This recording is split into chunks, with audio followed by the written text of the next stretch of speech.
Hey everybody, welcome to Branch Out Guitar. I am John Branch and we are here at Austin Vintage Guitars in Austin, Texas, my favorite music shop in the world. We're here just testing out some amps and I want to give you a few pointers on what to look for in picking out your first amp. I just got two different models here that we're going to step through.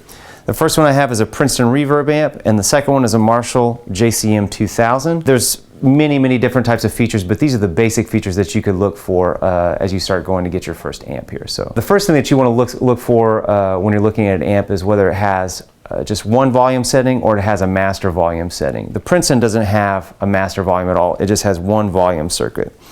It has two levels of EQ, treble and bass. Several amps are also going to have mid, like the Marshall over here. You also very commonly get reverb. I'll explain what that is, and then sometimes you'll have a tremolo like this Fender here.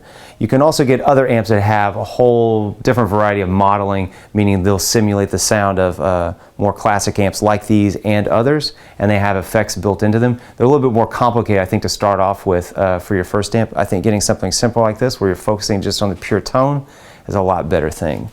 So with the Princeton, you're getting definitely a Fender sound, very chimey, very clean.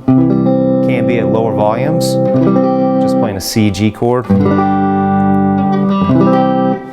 let's see. Without any reverb, you get a very dry sound.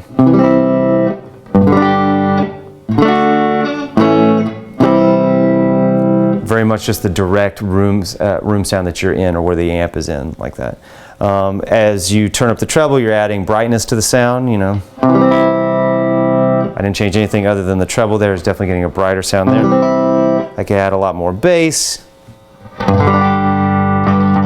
to get a heavier, thicker sound in the bass area. As you dial in your EQ there, then you can start adding reverb if you want. You know, surf music. You've heard reverb on pretty much 99% of music that you've listened to, but reverb is basically simulating the sound of like a bigger hall, a bigger amphitheater, or a stadium or anything like that if you're looking to get into stadium playing.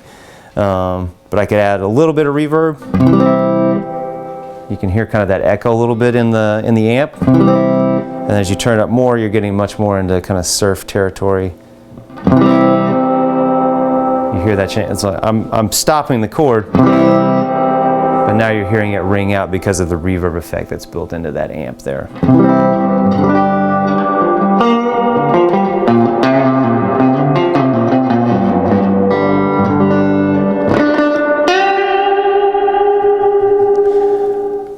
So depending on your taste and depending on the style, you can dial that in however you want. Tremolo, it's a pretty cool effect. This has just speed and intensity, which is very common on most tremolo effects, either pedal or on one of those modeling amps I talked about before. The intensity obviously is how much you want the tremolo effect to be present. That's giving you kind of that wobbly sound going on there. There's other types of effects that will simulate that, but this is what the tremolo is. Or sometimes people call it vibrato. Now this is on the lowest setting here on the Princeton. But I could also adjust the speed so that I can make it, instead of just da da da da da da, I can speed that up and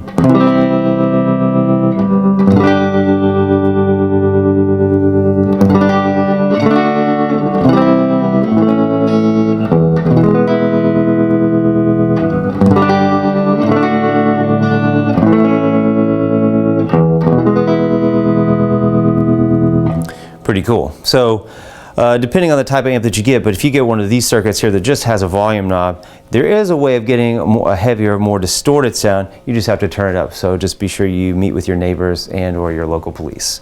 Okay, but as I turn this up more, you know, I was at 3 or 4 getting kind of a cleaner sound, but now I'm getting up into 8 or 9, you know.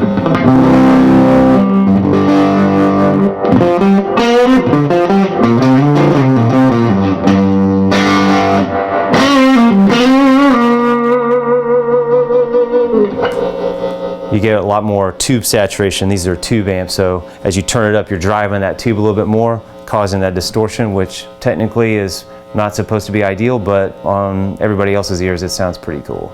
So that's the Princeton. That's just a non-master volume circuit. You can go over here to this Marshall, and this is another very common thing that you'll you'll encounter when you're looking for your first amp is a channel switching amp. Okay, so that means channel switching is basically designed so that you can have kind of a cleaner side, and then either with a foot switch or hitting the button here on the amp, you can get a more preset, dirtier side, more distorted side, like we just did when we turned it up on the Princeton. Okay, so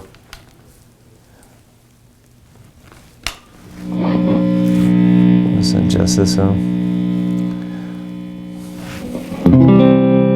There's our clean sound. This is and usually they're green for the cleaner and then red once we click over to the dirty side, or channel 2. Sometimes you find amps that even have 3 sections, but this clean I'm pretty much setting up like I had with the Princeton. And you'll see here you have gain, which is basically kind of dialing in how much that tube saturation that you want. You're getting that distortion even on this cleaner side. And then you have the EQ here, and here you do have the mid control as well, as opposed to just the treble and bass like you did on this Princeton amp. But I could get a slightly dirty sound the more gain I get here, but I can still control the overall volume, which I could not do on that Princeton by turning down the master over here. We're missing a knob, but you can still do it. So it gets a little bit thicker, more distorted sound as you turn the gain up and adjust the volume over here. If I back that down, I set my master where I want it. Okay, I like that clean sound right there. Now I want to get a comparable dirty sound so that I don't have to adjust the volume so much between. I can just hit the switch and go back and forth. Let's see here. So this is going to have a little bit different circuitry. You just adjust the gain, the amount of distortion. That's what that's controlling.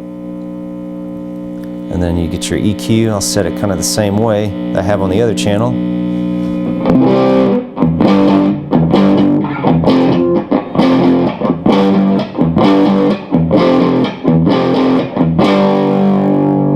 So this amp here actually has 2 different levels of OD, overdrive. Yeah, this is OD1. If I hit this button, so I'm on this channel already, and I hit that,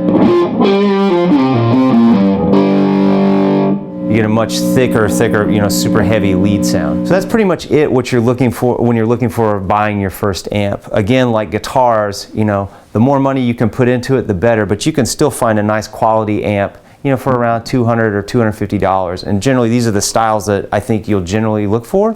Either just a clean setting like this, and you can use a pedal or something like that to get more distortion, or crank it all the way up to get some distortion as well, but again, it might annoy your neighbors.